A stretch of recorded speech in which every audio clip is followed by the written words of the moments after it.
प्रत्येक कंकड़ में शंकर है। जहां हम और आप विराजमान हैं ये है मृत्यु लोक। क्या नाम है? अरे बोलो ना। ये है मृत्यु लोक। इसी का दूसरा नाम है पृथ्वी लोक, इसी का तीसरा नाम है मध्य लोक और इसी का चौथा नाम है भूलोक। और यहाँ कंकड़ कंकड़ में शंकर समाया हुआ है। एक भी कंकड़ ऐसा नहीं जहां शंकर नहीं हो। दूसरी बात, हमारे शरीर में जो 21,600 श्वासें जो चल रही हैं ये शिव ही तो है।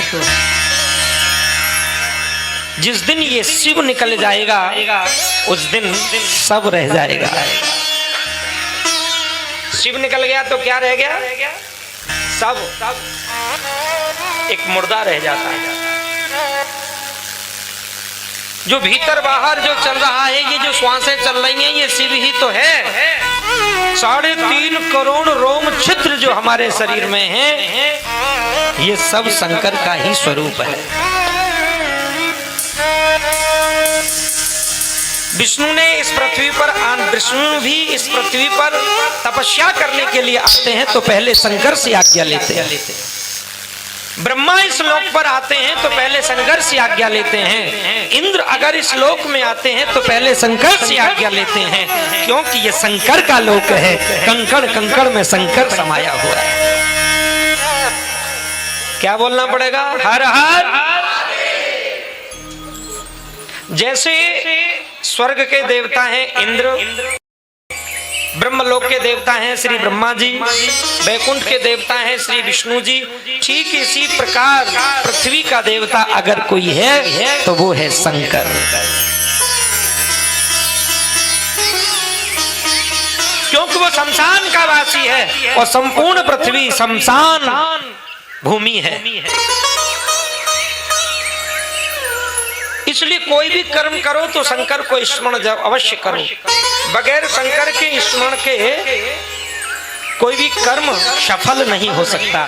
दूसरी बात, पृथ्वी पर सबसे सरल देवता अगर कोई है तो वो मेरा भोलेनाथ है।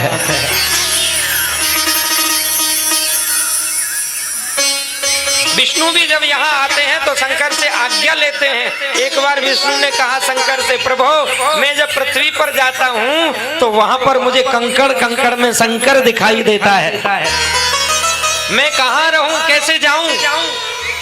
शंकर ने कहा तो विष्णु